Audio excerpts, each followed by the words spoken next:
আসসালামু আলাইকুম। সবাইকে শুভেচ্ছা জানাচ্ছি। মাসুম মাহবুব দেখছেন ওপেন দ্য ইউটিউব চ্যানেল এবং মাসুম মাহবুব ফেসবুক পেজ। বেশ কয়েকদিনের মধ্যে মার্কিন ৭০টির অধিক এয়ারক্রাফটকে কবরে পাঠিয়েছে ইরান এবং বহু সেনা চলে গেছে বিনা টিকেটের ওপারে। আমেরিকার গণমাধ্যমের দাবি। পাশাপাশি ইরান আমেরিকাতে আসা সেনাদের পরিবারকে বলছে, আপনাদের সন্তানদেরকে মৃত্যুর কোলে ঢেলে দেবেন না। সময় থাকতে ফেরত নেন। পাশাপাশি জর্দানে পিটিয়ে শত্রুকে সোজা করে ফেলেছে ইরান। তার অনেকগুলো প্রমাণ হাজির করেছে এবার স্যাটেলাইট ইমেজে। আমি সেই পিকচারগুলো আপনাদের আজকের লাইভে দেখানোর চেষ্টা করব। প্রিয় দর্শক, যখন বিশ্বকাপ ফাইনাল চলছিল, আমাদের বিশ্বকাপ জ্বরে আমরা আক্রান্ত, তখন ইরান আরেকটি বিশ্বকাপ খেলেছে আমাদের ট্রাম্প কাকুর সাথে। সেটা নিয়ে আজকে আমি বিকেলবেলা আপনাদের কিছু ভিডিও মানে বেশ কিছু আপডেট তথ্য জানিয়েছিলাম। তো এখন আমি আপনাদেরকে আরো কিছু তথ্য জানাতে চাই। আপনারা কিছু ইমেজ দেখতে শুরু করে দেন। তারপর আমি মূল আলোচনায় যাব। আপনারা আমার স্ক্রিনে দেখতে পাচ্ছেন, এটা হলো জর্দানে মার্কিন একটি ঘাঁটি। একটা প্রশ্নবোধক চিহ্ন দেখতে পাচ্ছেন। এই জায়গাটা ভালো করে দেখেন। এটা জর্দানে মার্কিন ঘাঁটি। একটু পরে সেখানটা কি হচ্ছে সেটা আমি আপনাদের দেখাবো। আগে এটাকে ভালো করে দেখেন। এরপরে দেখেন সেই পিকচারটা আবার। আপনারা ভালো করে দেখছেন সেই পিকচারটায় দুটো পয়েন্টে, তিনটি পয়েন্ট, একাধিক পয়েন্টে ভালো করে নজর রাখেন। আমি বক্স করে লাল ম্যাপ করে দিয়েছি যে সেখানে ইরানের মিসাইল এবং ড্রোন আক্রমণ করে কি করেছে। এটা হলো অনেক উপর থেকে স্যাটেলাইট ইমেজ। হয়তো আপনারা ছোট দেখে মনে করতে পারেন যে ছোট আক্রমণ। না, বিষয়টা এরকম না। এটা বহু উপর থেকে তোলা স্যাটেলাইট ইমেজ। আপনারা দেখছেন সেই স্ক্রিনে যে জর্দানে সে মার্কিন ঘাঁটি, সেখানে ছিল কি আমেরিকান প্যাট্রিয়ট ডিফেন্স সিস্টেম। সেটাকে কিভাবে ক্ষতিগ্রস্ত করেছে ইরানের ড্রোন এবং মিসাইল। আপনারা আরেকটা পিকচার দেখেন।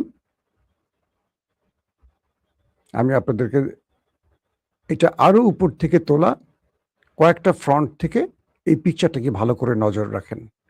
তারপর আমি ডিটেল আলোচনায় যাব যাতে আপনারা বুঝতে পারেন। তো এই ছবিগুলো ইরান আজকে তার কয়েকটি গণমাধ্যমে প্রকাশ করে দিয়েছে যে তারা জর্দানে আমেরিকার সাথে কি আচরণ করেছিল। আমেরিকা যে বলেছিল যে তারা সব মোকাবেলা করেছে। এবার একটু ক্লোজ ফ্রন্টে আমি দেখাচ্ছি। উপর থেকে দেখেন আক্রমণের পর আগুন ধরে জায়গাটা পুড়ে ছাই হয়ে গেছে। বিষয়টা আসলে কি ঘটেছিল? ইরান বলছিল যে আমরা জর্দানে মার্কিন প্রতিরক্ষা ব্যবস্থা ধ্বংস করেছি, হ্যাঙ্গার ধ্বংস করেছি, প্রচুর সেনাকে ওপারে পাঠিয়েছে। আমেরিকা বলছিল যে না, ইরান যে আক্রমণগুলো করেছিল আমরা সেগুলো ইন্টারসেপ্ট করেছি, অর্থাৎ মোকাবেলা করেছি। এরপর ইরান হয়তোবা চীন বা রাশিয়ার সহযোগিতায় এই ছবিটি উদ্ধার করেছে, অর্থাৎ স্যাটেলাইট ইমেজ তার হাতে পেয়েছে এবং সেই ছবি পৃথিবীকে দেখিয়েছে। মার্কিন গণমাধ্যম বলছে যে এ পর্যন্ত ইরানের হামলায় ৭০-এর অধিক এয়ারক্রাফট আমেরিকা হারিয়েছে, ধ্বংস হয়েছে। এ পর্যন্ত, বুঝতে পারছেন? এই যে গত এক সপ্তাহের যে লড়াইটা চলছে, এক সপ্তাহের কথা বলছে, এটা পূর্বের ১০০ দিন আগের কথা বলছি না। মার্কিন গণমাধ্যম বলছে ড্রোন, যুদ্ধ বিমান, রিফুয়েলিং ট্যাঙ্কার এবং সামরিক যেই যুদ্ধ বিমানগুলো বা ট্রান্সপোর্ট, সেনাবাহিনীকে বহনের কাজে যেই যুদ্ধ বিমান বা বিমানগুলো, কার্গো বিমানগুলো, সবকিছু মিলে ৭০টির অধিক ইরান ধ্বংস করেছে। এবং আরবের আউটলেট বলছে যে ইরানের আক্রমণের ফলে বাহরাইন, কুয়েত এবং জর্দান, কাতার, যে দেশগুলোতে সাম্প্রতিক সময় আক্রমণ করেছে ইরান, প্রত্যেকটি দেশে আমেরিকা তার অ্যাটাকিং হেলিকপ্টার, তার যুদ্ধ বিমান, তার প্রতিরক্ষা ব্যবস্থা সহ প্রচুর মূল্যবান সামরিক অস্ত্র হারিয়েছে, যেটা আমেরিকা অ্যাডমিট করছে না, স্বীকার করছে না। কিন্তু আমেরিকার গণমাধ্যম বলছে এই আক্রমণের ফলে 70-এর অধিক তারা যুদ্ধকালীন এয়ারক্রাফট হারিয়েছে। শুধু তাই নয়, সঙ্গে প্রচুর সেনা মারা গেছে। আমেরিকা এ পর্যন্ত 2 জন নিহত, 1 জন নিখোঁজের সংবাদ স্বীকার করেছে। আর ইরান বলছে তারা প্রতিদিনই শত শত মেরেছে। এই যে আক্রমণগুলো হয়েছে, এই আক্রমণগুলো ইরান কোনো ফাঁকা নদীতে করেনি, কোনো ফাঁকা মাঠে করেনি। এগুলো সামরিক বেজকে টার্গেট করে করেছে, যে বেজগুলোতে মার্কিন সেনারা থাকে। যদি এই সংবাদটির সত্যতা কতটুকু আমরা এবার একটু যাচাই করি। সাম্প্রতিক সময় ইরানের আক্রমণের পর আমেরিকা তাদের মূল্যবান কিছু প্রতিরক্ষা সিস্টেম ইতালিতে সরিয়েছে, কিছু গণমাধ্যম দাবি করেছিল। আজকে নতুন তথ্য পাওয়া গেছে যে আমেরিকা ইউরোপ থেকে তার অনেক সেনা এবং যুদ্ধাস্ত্র বা যুদ্ধ বিমান বা ড্রোন আবার মধ্যপ্রাচ্যে আনছে। প্রশ্ন হলো, 19টি ঘাঁটি রয়েছে মধ্যপ্রাচ্যে আমেরিকার, 8টি স্থায়ী ঘাঁটি রয়েছে আমেরিকার মধ্যপ্রাচ্যে, গালফ কান্ট্রিতে। এই 19টি ঘাঁটি দিয়ে আমেরিকা ইরানের মোকাবেলা করতে পারছে না কেন? তার মানে ইরান সাম্প্রতিক গত 1 সপ্তাহ ধরে আমেরিকার উপর যে হামলাগুলো করেছে, সে হামলার ফলে আমেরিকার প্রচুর যুদ্ধবিমান, ড্রোন, প্রতিরক্ষা ব্যবস্থা তারা হারিয়েছে। যে ঘাটতি পূরণ করার জন্য তারা এখন ইউরোপ থেকে তাদের সে যুদ্ধাস্ত্র বা যুদ্ধবিমান, ড্রোন, প্রতিরক্ষা ব্যবস্থা বা এয়ার ডিফেন্স সিস্টেম তাড়াতাড়ি আবার মধ্যপ্রাচ্যে আনছে। দর্শক, তো এই পরিস্থিতির মধ্যে আজকের দুই পক্ষের যে গোলযোগ, সেই গোলযোগের অনেকগুলো পিকচার ইরান প্রমাণ করে দিয়েছে, এবং ইরান যে আক্রমণ করে সফলতা পেয়েছে, ইরান সেটা আবার প্রমাণ দিয়েছে।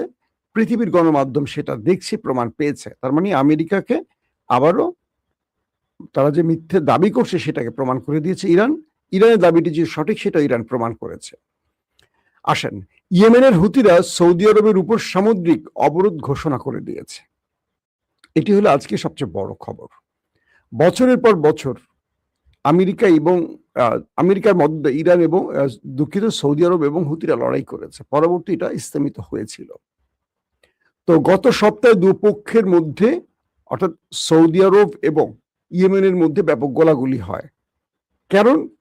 কারণটা ছিল আয়াতুল্লাহ খামেনির জানাজা শেষে ইরানের একটি বিমানে করে হুতি নেতারা ইয়েমেনে ফিরছিল। সেই বিমানটিকে সানাতে নামতে দেয়নি, বরং আক্রমণ শুরু করে সৌদি আরব।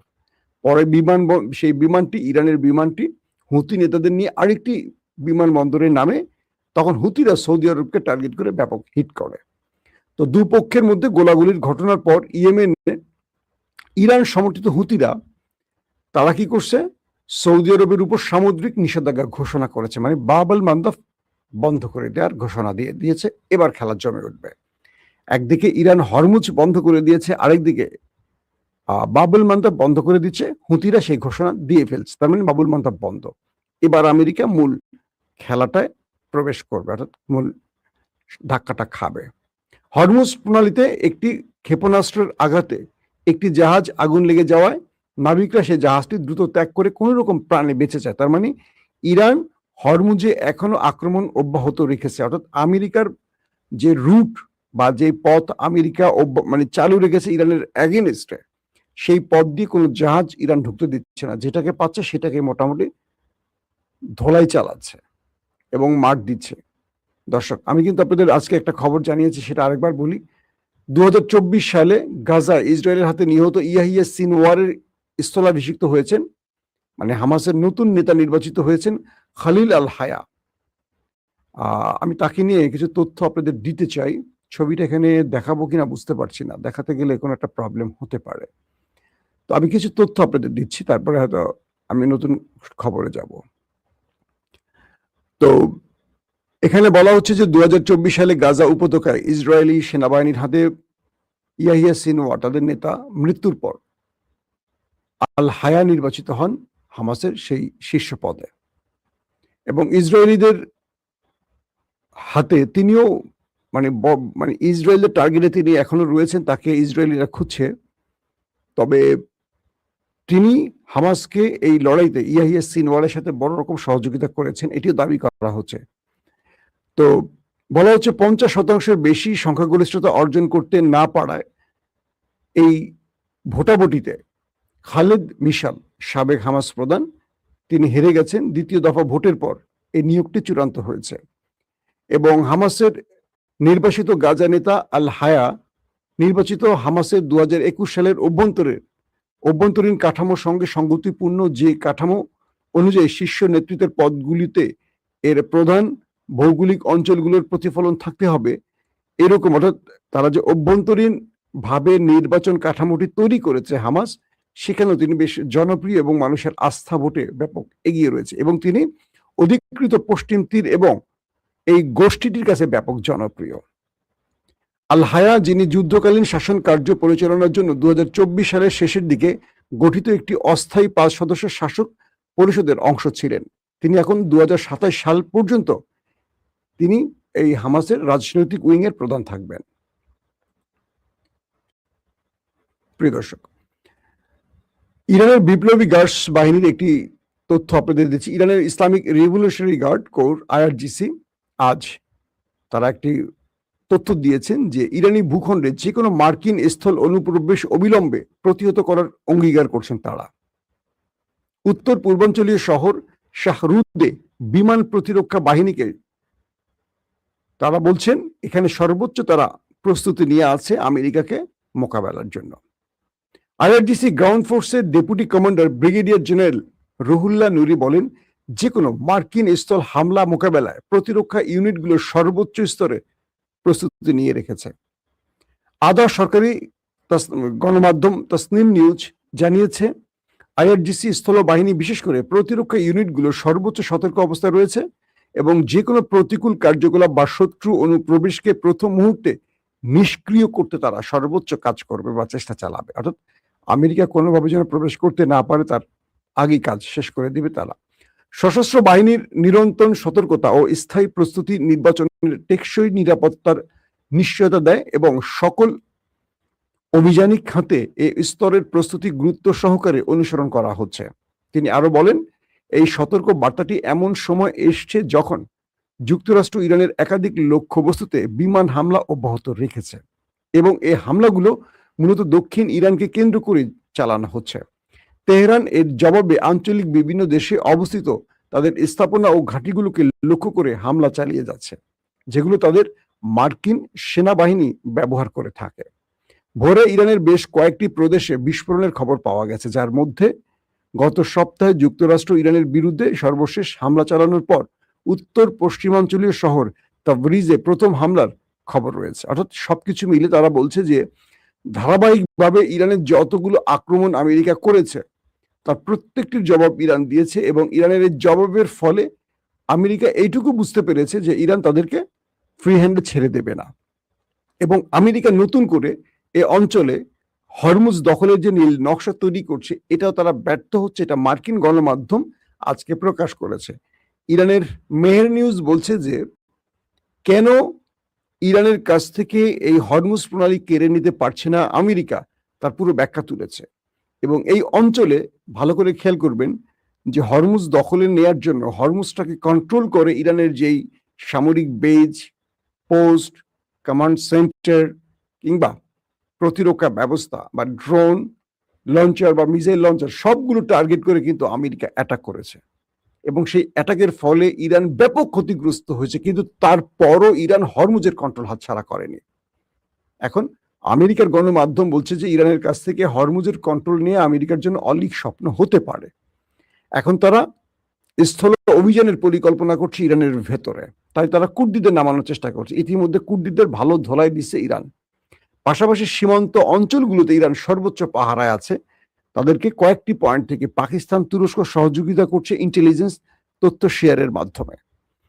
তো এখন যে অবস্থাটি তৈরি হয়েছে, প্রথম যে সংবাদটি দিয়ে শুরু করছিলাম আপনাদেরকে, আমি যে পিকচারও দেখিয়েছিলাম যে ইরানের আক্রমণের ফলে জর্ডানে থাকা মার্কিন যে বেজ, তার ছবি প্রদর্শন করে ইরান বলছে যে আমরা তাদের প্যাট্রিয়ট সিস্টেম ধ্বংস করে দিয়েছি, তাদের হ্যাঙ্গার যেখানে যুদ্ধ বিমানগুলো রাখা হয় সেগুলো ধ্বংস করেছে, তাদের ড্রোন স্টোরেজ যেখানে ড্রোন রাখা হয়েছে সেই ড্রোনগুলো ধ্বংস করেছে, এবং এখানে থাকা মার্কিন সেনাবাহিনীর যে বিশেষ ভবন, সে পুরো ভবনটাকে আমরা উড়িয়ে দিয়েছি, পুরো ভবনটাকে উড়িয়ে দিয়েছে ইরান মিসাইল এবং ড্রোন অ্যাটাক চালিয়ে।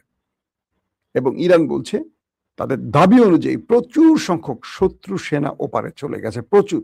ওরা 2-3 জন বলছে না, তারা বলছে এটা 5-এর উপরে, মানে 500 উপরে। ইরানের মানে তথ্যটা এরকম। এই যুদ্ধকালীন তথ্য আসলে কারোটা সঠিক বলা যায় না। প্রচুর আহত হয়ে হাসপাতালে আছে, এটাও ইরান দাবি করছে। তো সবকিছু মিলে আজকে লেটেস্ট যে আপডেট সেটি হলো বাবুল মান্দাব বন্ধ হয়ে গেল, হরমুজ ইরান পুরোপুরি বন্ধ করে দিয়েছে। এখন এই অঞ্চলে মোটামুটি পণ্য আনা নেয়া, তেল, গ্যাস সব বন্ধ। আমেরিকা এখন নতুন একটা ধাক্কার মুখোমুখি হবে। তেলের বাজার এখন পুরো আগডুম বাগডুম হয়ে যাচ্ছে, কন্ট্রোলের বাইরে চলে যাবে। এবং আমেরিকা আজ রাতেও ইরানে বড় অ্যাটাক চালাবে ঘোষণা দিয়েছে, ইরানও পাল্টা জবাবের প্রস্তুতি নিচ্ছে। কিন্তু মাঝখান থেকে পুড়ছে আমাদের বয়কার বো কয়কার কা চয়কার চোর ডট ডট ডট আরব দেশগুলো, যারা আমেরিকাকে এখানে দাওয়াত করে এনে ঘাঁটি গাড়তে দিয়ে তারা নিজেরা নিজেদের পেছনে বাস ঢুকাচ্ছে। এখন ইরান আর কাউকে দয়া মায়া করছে না, এখন যে ধোলাইটা দিচ্ছে সিরিজ সেইভাবে ধোলাই চালিয়ে যাচ্ছে। দর্শক, বিদায় নিচ্ছি আজকের মতো। আশা করি প্রত্যেকে ভালো থাকবেন, আমার জন্য দোয়া করবেন। ওপেন দ্য আইজের চ্যানেল আপনাদের কেমন লাগে, সংবাদগুলোর বিশ্লেষণ কেমন লাগে, মাঝে মাঝে কমেন্ট করবেন। খেলাধুলা শেষ, আমাদের বিতর্ক শেষ হবে, আবার নতুন করে কিছু আসবে, আপনাদের সাথে আমাদের কানেকশন বাড়বে। আমরা যে দলটাকে সাপোর্ট করি না কেন, সবার আগে আমরা আমাদের ভ্রাতৃত্বের মাঝে যেন আমরা কোনো ফাটল না ধরাই। কে ব্রাজিল, কে ফ্রান্স, কে স্পেন, কে আর্জেন্টিনা, তার চেয়ে বড় আমরা প্রত্যেকে মুসলিম বাংলাদেশি, আমরা একে অপরের ভাই। যারা কুতর্ক করেন আপাতত ব্রেক দেন। চলেন আমরা বাংলাদেশটাকে গড়ি, চলেন আমরা আমাদের মুসলিম শক্তিকে আরো ইউনিটির মাধ্যমে, ঐক্যবদ্ধতার মাধ্যমে শক্তিশালী করি। প্রত্যেকে ভালো থাকবেন। আল্লাহ হাফেজ।